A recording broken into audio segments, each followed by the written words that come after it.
In this tutorial, I will be covering how to create a discussion board forum. First, I'm going to click on my discussion board from the course menu. Then I'm going to click on Create Forum.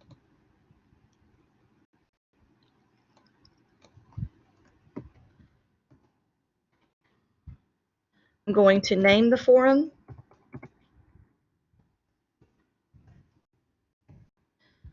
And I might even put out to the side what we're going to be covering this particular week.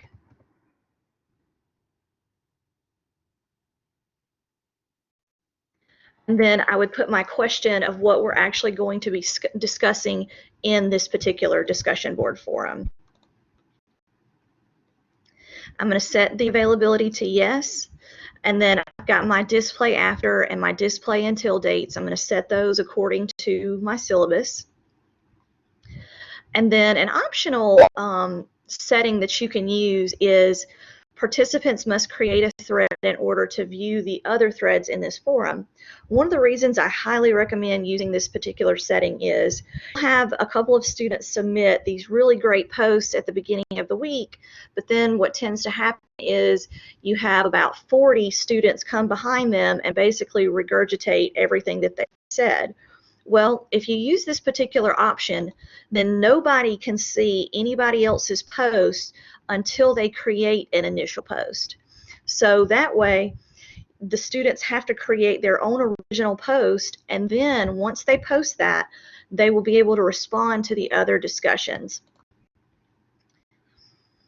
Then I would highly recommend you can use the grading. If this is going to be like an Ask the Instructor forum, you don't have to use grading, but if this is going to be, something that you're going to be doing the grading on, you'll want to check the grade discussion forum. You'll input your point value.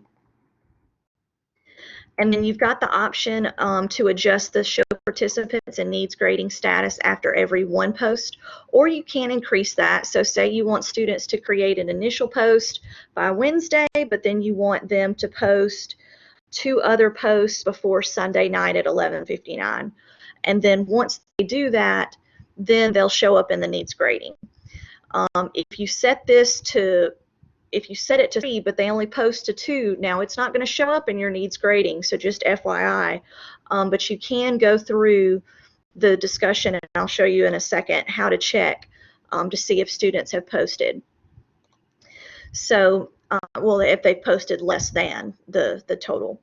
And then you want to use the due date. Like I said, always make sure you put the due date. I would put this due date for that very last day, and then when you're going through, you can grade. If the student didn't post by Wednesday, tell the student, hey, you didn't post your initial post. I'm going to take off this amount of points.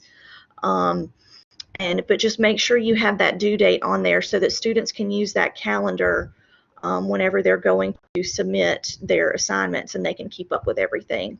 I recommend you leaving everything else default if you're doing grading, and then all you would do is just go ahead and click submit. And since I didn't actually put any settings in here or put any instructions, it's giving me an error.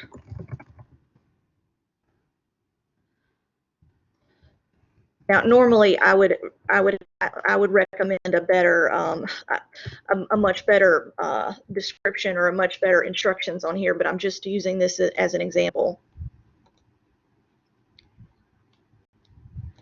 But then I've got my brand new post at the bottom. Now, to see if a student has posted less than the amount of posts they needed to post, you can go through the go through the discussion board like where we are. You can click on that down arrow next to the discussion forum and go to grade. And so it will list, so this particular student didn't post any. If I had multiple students and say this particular user had 2, then I could go in and I could actually grade those 2 posts if I wanted to, or if I'm not going to give the student any points because they did not post the 3 that they were supposed to, you can do that as well. You would just click grade, and then you would put the grade in for that particular student, and then once you submit, will take you to another student. So you can actually cycle through your grading here as well.